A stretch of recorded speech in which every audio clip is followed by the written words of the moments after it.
Et bonjour à tous, on se retrouve pour une nouvelle vidéo. Donc j'avais dit que ce serait ma vision de la permaculture, mais comme on a pu avancer sur le terrain, donc ce sera une vidéo du terrain. Donc on va se retrouver là-bas. Donc j'ai bien travaillé, j'ai tout débroussaillé et je vais vous expliquer maintenant ce qu'on va faire dessus. Bon visionnage à tous.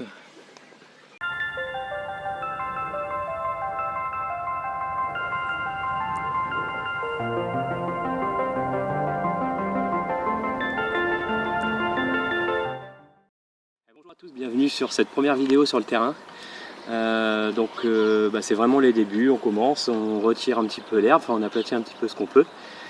Donc on va commencer par le premier design du terrain. Donc comme on peut voir, c'est un terrain en pente, en légère pente vers le bas. Donc on va faire nos couches de façon à ce que l'eau puisse s'écouler dans notre sens, et à savoir que on est exposé plein sud. Donc ici on aura toute l'exposition du soleil. Donc si on vient s'étaler de cette façon, on aura vraiment tout le soleil d'un côté et l'eau qui va venir ruisseler, qui ne va pas venir inonder notre couche. Du coup, pour commencer, la première chose à faire, là on voit qu'on a de l'herbe. En dessous, c'est sec mais ça reste encore potable.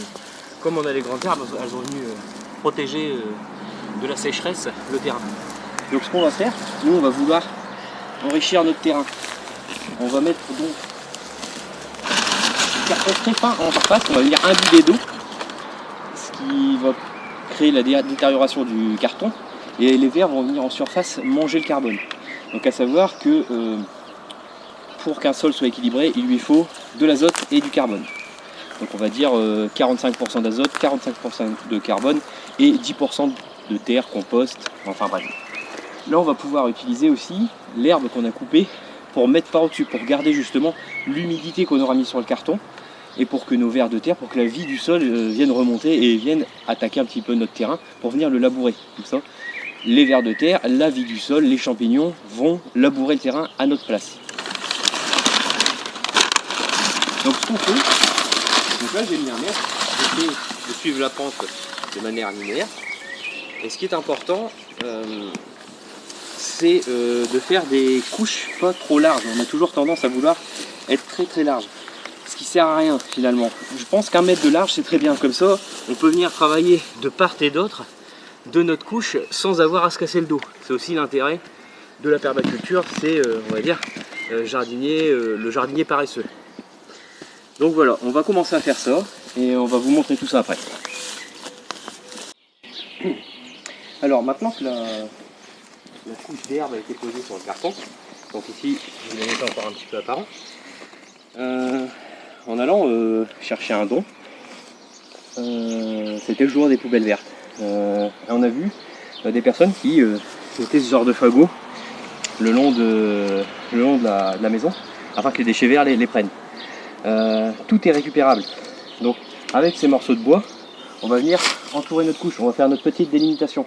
Donc pour l'instant c'est assez sommaire, après on pourra l'utiliser en barrière en faisant des morceaux de bois entrelacés. Donc délimiter la couche, ça reste important. Donc là je vais m'atteler à faire tout le tour, je vais faire la deuxième, et ce que je vais faire aussi c'est bien arroser le dessus pour apporter de l'humidité. Donc j'ai préféré arroser une fois l'herbe posée afin que le paillage conserve l'humidité.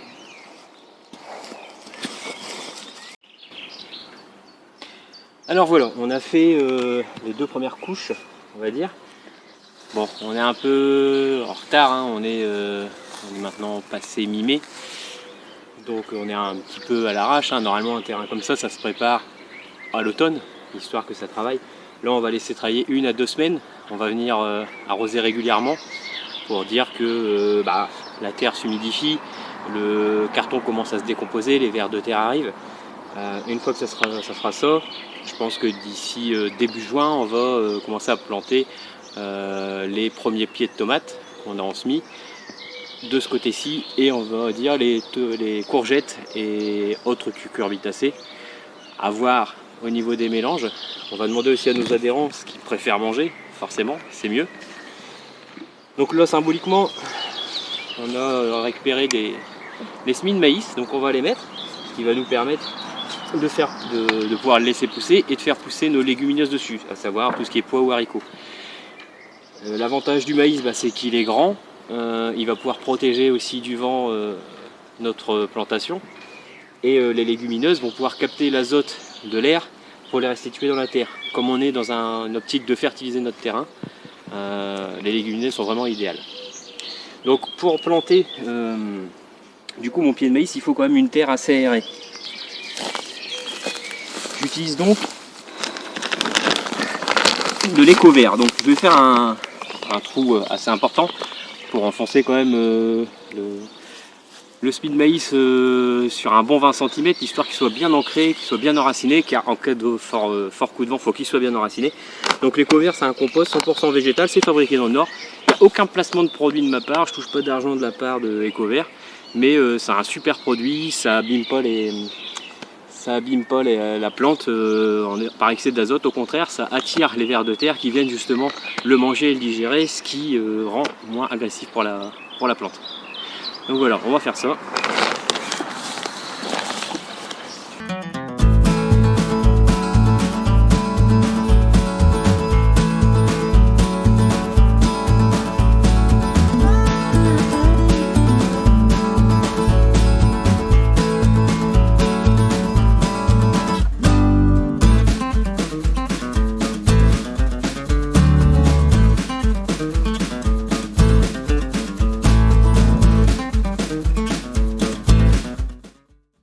Ce que je fais, c'est que je vais laisser une petite cuvette.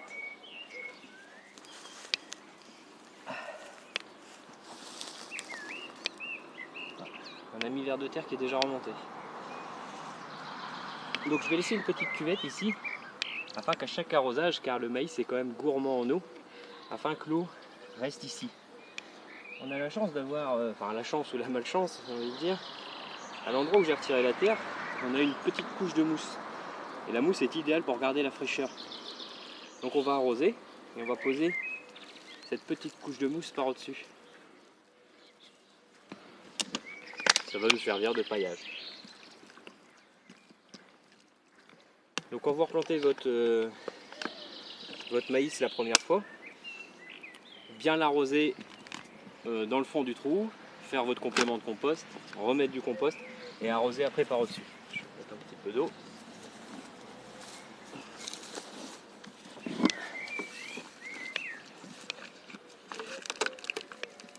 Donc à savoir que le maïs a besoin d'énormément de soleil, il doit être vraiment en plein soleil tout le temps. C'est une plante qui va aller jusqu'à cette variété 2 mètres, 2 mètres 50 de haut, et on pourra, donc là, au niveau du semis on est dans les temps, et au niveau de la récolte ce sera au milieu de l'automne à peu près, quand les épis seront bien gros et que le voilage autour commence à s'effriter. Mais bon, on verra ça prochainement. Donc maintenant que l'ébauche du terrain a été faite, on peut s'apercevoir sur le petit dessin que j'ai fait à main levée. Donc c'est ce qu'on appelle le design en permaculture. Donc j'ai juste pris une feuille, j'ai dessiné donc au milieu la partie hachurée, c'est la petite allée, on va dire, qu'on va faire. Je pense que cette zone sera une zone piétonne. Donc à droite et à gauche de cette zone, à voir ce qu'on fait, c'est un petit peu pentu sur le côté gauche. Donc on voit donc les deux premières zones que j'ai faites de 3 mètres par 1 mètre, donc la zone 1 et la zone 2. En rouge, j'ai dessiné les pentes qu'il y a. Donc on voit bien qu'il y a un dénivelé de la gauche vers le centre et de la droite vers le centre. Donc on voit, j'ai mis l'orientation aussi de la boussole, donc le nord qui se situe on va dire en haut à droite. Donc on va avoir une zone ombragée tout en haut due aux habitations. Donc dans ces zones ombragées, je pense qu'on pourra mettre par exemple des framboisiers, des groseilliers, des plantes qui ont besoin de soleil, mais pas forcément trop parce qu'elles seront quand même exposées le matin. Donc maintenant en fait il faudrait savoir quel genre de choses vous souhaitez, quel genre de légumes vous voulez, comment organiser le terrain. À savoir que j'aimerais bien quand même avoir donc toujours c'est une zone piétonne où on puisse accéder à toutes les zones maraîchères. Peut-être faire au milieu une sorte de bac rond pour dire d'homogénéiser. En fait, l'objectif est quand même que du ciel, ce soit aussi très très joli. Le plus important, c'est le rendement, c'est sûr, mais si ça peut être beau en plus, on sera gagnant. Donc j'ai mis aussi qu'il allait falloir prévoir un endroit pour le stockage de l'eau. Bon, actuellement, je pense qu'on n'aura pas beaucoup d'eau, beaucoup de pluie, je veux dire, dans les jours à venir, même dans les semaines, voire dans les mois.